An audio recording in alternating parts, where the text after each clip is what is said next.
Chapter 1. First Contact, told from the perspective of a survivor. The year was 2028.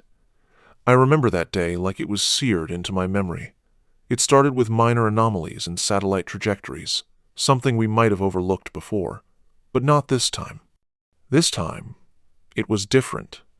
The first alarm came from the Near-Earth Object Monitoring Center. Strange shapes appeared on the screens. At first, we thought they were asteroids or new classified satellites, but the outlines grew clearer by the minute, oval, dark, and coated in a texture resembling gravel-like armor. They didn't reflect light, they consumed it. Dozens, then hundreds, then thousands of enormous objects began descending into Earth's atmosphere from all sides. No warning, no signal. I was at a military command base in the Alps when it started. We were watching a live feed from the ISS till it vanished. The last thing it showed was a silhouette of a massive ship eclipsing half the Earth's curve. Then silence. Total blackout. Panic didn't hit immediately. People gathered around screens, whispering theories, watching in denial. But the first strikes shattered any illusion. New York. A blinding flash. Then nothing. No ruins, no smoke. Just a crater burned deep into the planet's crust. Minutes later, Tokyo was gone. Then London, Cape Town. It felt like every passing moment erased another city. The beams weren't thermal, and they weren't lasers. Something else entirely. Plasma? Antimatter? We had no idea, no time to figure it out. The invaders didn't try to speak. No message, no ultimatum, only extermination. Silent, methodical, complete. I watched a colonel in Berlin rip off his insignia, screaming that God had abandoned us. I saw pilots cry in their cockpits, knowing their weapons were useless. Everything we had, we were meant nothing to them. We tried to contact the UN. Their last emergency broadcast lasted 14 minutes. Then Geneva was reduced to ash. The world was no longer united. Within 48 hours, over 1 billion lives were lost. No one thought such a technologically advanced civilization could be wiped out so fast. But this wasn't an invasion. It was a purge. Calculated, cold, merciless. We were treated as a biological threat to be removed. Those hours felt like the end of everything. People ran, screamed, hid in subway tunnels, caves, sewers. Fragmented radio calls came in from everywhere. Some people were fighting desperately, heroically. Some were surrendering. Some just vanishing into silence. Me? I realized there was no more central command. Global forces had crumbled. Our bases were going dark. Communication was collapsing by the second. Command? It now lived within the radius of a single mountain. All we had left was endurance and the will to fight. We went underground into the cold, damp caverns where power still flowed, where signals still reached. And there, beneath layers of ancient rock, we began to build shelters. We linked up with scattered military groups across the globe. It was there, in the heart of the mountains, that the idea of resistance was born. That moment marked the end of one world and the beginning of another. Chapter 2. Apocalypse. 20% in the first day. Told from the survivor's perspective. In the first 24 hours, nearly 1.5 billion people perished. Let that sink in. 1.5 billion. Gone. Just like that. The invaders didn't speak, didn't negotiate, didn't demand anything. Their mission was simple, complete planetary cleansing. It was extermination, not conquest. Military structures crumbled. The United Nations dissolved after a final, chaotic broadcast. The building itself was annihilated, moments later.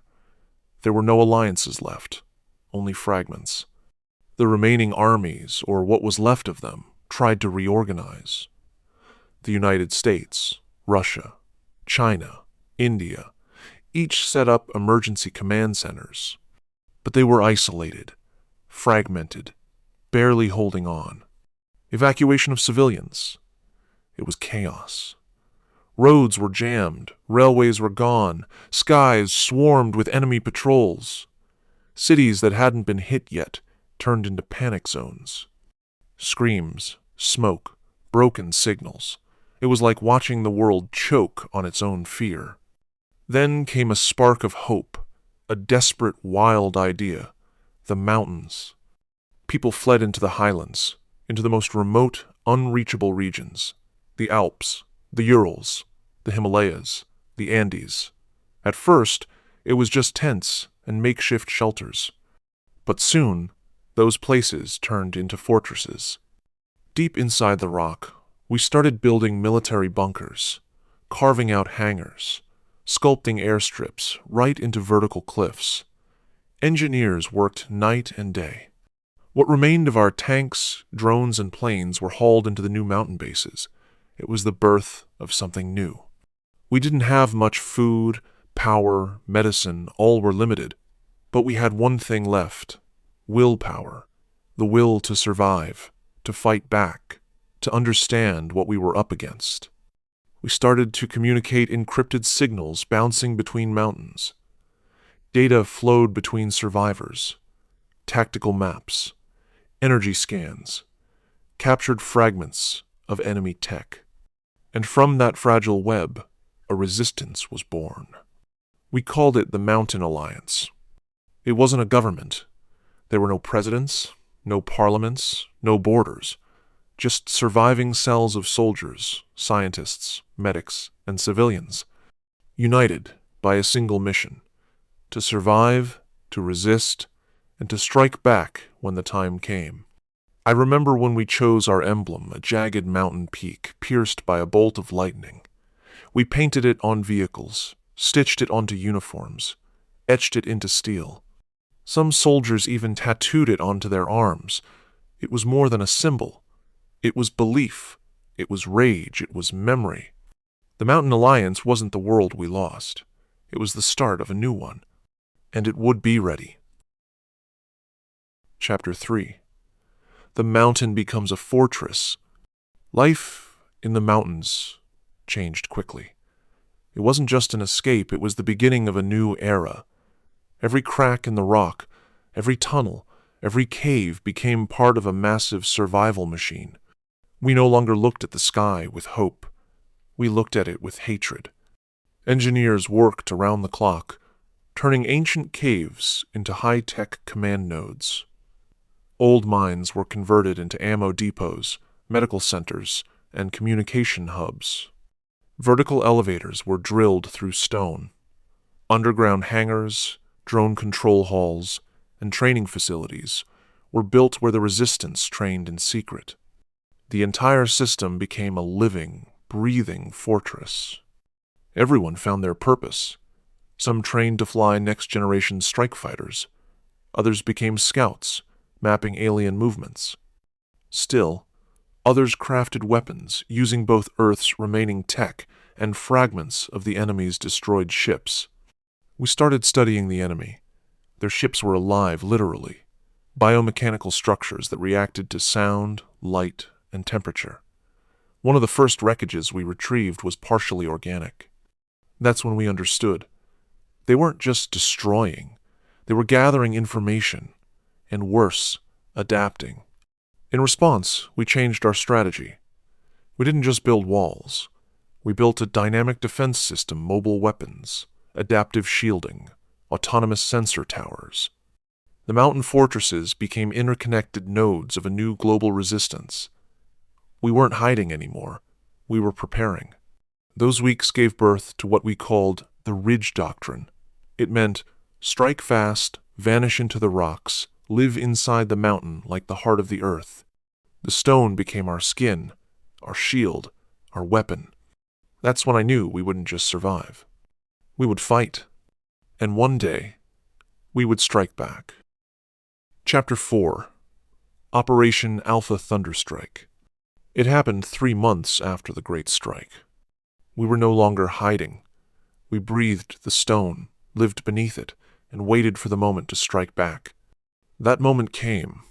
Operation Alpha Thunderstrike was the Mountain Alliance's first major counteroffensive. Over 3,000 personnel from 15 nations took part. Everyone contributed: pilots, mechanics, scouts, cybertechs, even farmers turned radio operators. The mission: launch a direct assault on an alien command node floating over the ruins of Ankara. We deployed our newest assault fighters, the X-89 Harpy, designed specifically to operate near the energy distortion fields of the alien crafts. Under cover of night and thick cloud layers, dozens of aircraft roared out of mountain hangars. I was one of them. They were waiting. The enemy ships activated their energy domes, and chaos erupted. A brutal aerial slaughter. Every shot we fired had to count. Every strike from them was devastating. In the first 10 minutes, we lost 15 fighters. But then, something miraculous happened. Lieutenant Lin Z broke through the shield barrier and rammed his jet directly into the core of their command ship. He detonated it from the inside. It was the first alien flagship ever taken down by human hands. We recovered the wreckage from the crater. Among the twisted metal and scorched biomass, we discovered something strange, an organo-technological substance that would later be called synthegraphite. It was unlike anything we'd seen, capable of storing energy patterns and reshaping itself in response to stimuli. Its discovery changed everything. Alliance scientists began working on adaptive shielding, plasma-based weapons, and gravitational disruptor modules. It was the first real breakthrough, not just in combat, in survival. We paid a heavy price. Out of 102 aircraft, only 43 returned. But we proved the enemy could bleed. We could fight. We could win. Ankara burned beneath us. We stood among the wreckage of a fallen alien titan in silence. Some fell to their knees. Others screamed into the night sky. That day, the mountains heard our roar, not of fear, but of fury. And that fury became our weapon. Chapter 5. The Underground Front. After the victory in Ankara, the aliens adapted fast. They must have realized our strongholds were no longer on the surface. They began probing the mountains, not from the skies, from below. We called them burrowers, slender, metallic worms the size of tanks, equipped with plasma drills and echolocation sensors. They'd tunnel silently beneath the earth, searching for heat signatures, electrical pulses, even the sound of breathing. Entire outposts went dark overnight. No alarms, no explosions, just silence. It was clear they had found our refuge. But we didn't run. We fought. Operation Black Wedge was born in the Ural Complex, a network of new tunnels carved not to hide, but to lead. We wanted them to come. Every path was booby-trapped. Every shaft filled with motion-triggered defenses, heat decoys, collapsing chambers, reactive armor walls. We created a maze of death beneath the mountains, a trap so intricate it could devour fleets. And while we fought them underground, our engineers were turning the battle in another direction. We began building vertical command towers that rose from inside mountains but stayed hidden beneath camouflage rock domes. These towers extended retractable satellite arrays, laser-guided artillery, and scrambler fields that could distort alien sensors. Each mountain became a fortress above and below. We also learned that the enemy's biomechanical systems were sensitive to high-frequency electromagnetic pulses. We embedded pulse generators deep in the rock, timed to fire in rhythm with enemy movements. One burst could disable an entire burrower squadron if timed just right. We started winning skirmishes, not with brute force, but with cunning, with terrain, with patience. And in the chaos of those subterranean battles, a new breed of soldier emerged. The Tunnel Corps. They were part demolitionist, part hacker, part predator. Covered in dust, wearing neural-linked armor, they could navigate by sound and instinct alone. I saw them return from the deep tunnels, wounded and grim, dragging alien cores behind them, eyes hollow but proud. One of them, a young Ukrainian named Serhiy, told me this: "We used to live in the light, hoping to escape the dark. Now we own the dark, and will drag them into it." He was right. We no longer waited for the fight to find us. We hunted them in the depths of the earth they thought we feared. And the mountains whispered back, "We are not afraid." Chapter 6. The Weapons Revolution. It began with the scintigraphite. What we recovered in Ankara was only the beginning. Every battle after that yielded more shards of alien core systems, fragments of living alloys, residues of bioelectric conduits. The more we studied them, the more we realized the terrifying truth. The alien war machines weren't just tools, they were organisms, grown rather than built. And we? We started learning how to grow our own. The labs hidden deep within the Alps and the Andes became hives of furious innovation. Scientists, biochemists, and rogue engineers formed secret collaborations. There were no governments anymore, no bureaucracies to slow them down, just the war and necessity. We created the first neural exosuits powered by scintigraphite lattices, bonded to the wearer through wetware interfaces. Soldiers no longer pressed buttons or pulled triggers. They thought and the suit responded. I remember watching the first live trial. A volunteer, former pilot named Kara Vasilyev, walked into the combat sim chamber wearing a second skin of obsidian black armor. She closed her eyes, and the air around her hummed. She moved not like a human, but like lightning given shape, dodging, striking, leaping across steel platforms. Her eyes glowed faintly, synced to the suit's targeting system. She became a weapon of thought. The media called them ghost frames. The soldiers named them Omega Shadows. But weapons weren't enough. We needed a way to fight the sky itself. Using alien gravitic amplifiers, we built plasma rail interceptors capable of slicing through enemy ships mid-air. Atmospheric drones with cloaking fields flew in flocks, disrupting alien navigation systems. Ground troops were equipped with adaptive armor that hardened or relaxed depending on kinetic impact. Every mountain base became a forge. Every soldier, a prototype. We knew we were only buying time. For every advance we made, the enemy changed tactics. They grew faster, more aggressive. Their ships shifted shapes. Their weapons adapted.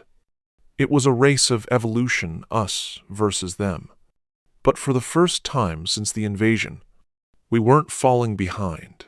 We called this period the Bright Dark, a time when humanity stood at the edge of extinction and reached into the unknown. And what we found wasn't just hope. It was transformation. Chapter 7. The Battle for the Sky. They came when the sky was quietest. At dawn, above the Tibetan plateau, the clouds parted and the horizon fractured. A fleet of colossal alien ships, more massive than anything we'd seen before, emerged from the upper stratosphere. No warnings, no formation, just sheer force, falling like judgment. We had seen assaults. This was annihilation. We knew it would come. The Mountain Alliance had intercepted fragmented pulses from deep space encrypted signals, likely recalling reinforcements. The fleet was a final purge wave, their last and most brutal attempt to erase us. But this time, we were ready. The Alliance gathered every asset, every pilot, every drone, every shred of scintigraphite-augmented tech we had forged over the past months. We brought it all to the mountains. We called the operation Skyfire Protocol. At 0 hour, thousands of railguns emerged from hidden emplacements in the rock. High-orbit torpedoes launched from submerged silos in Lake Baikal and the Arctic. Cloaked drone swarms ascended like flocks of metallic birds, and from within the cliffs our Omega shadows took flight. The battle that followed would be remembered not for strategy, but for fury. Alien ships rained down fusion bolts that carved canyons in seconds. One ship, the size of a city, broke through our upper defenses until a squadron of X-89 Harpy fighters led it into a dead zone and ignited a seismic charge, collapsing the mountain under it. We lost much that day, a third of our air force gone, but they lost more. We pierced their hulls. We invaded their command ships. We jammed their systems and hijacked their own gravity fields to tear them apart. I fought in the Eastern Ridge, near Lhasa. I remember the light, not daylight, but burning plasma, white-blue, like a star gone mad. I remember Kara, in her black Omega frame, standing on the hull of a falling alien ship, aiming skyward as flames engulfed her. I still don't know if she survived. By nightfall, the sky once burning was quiet again.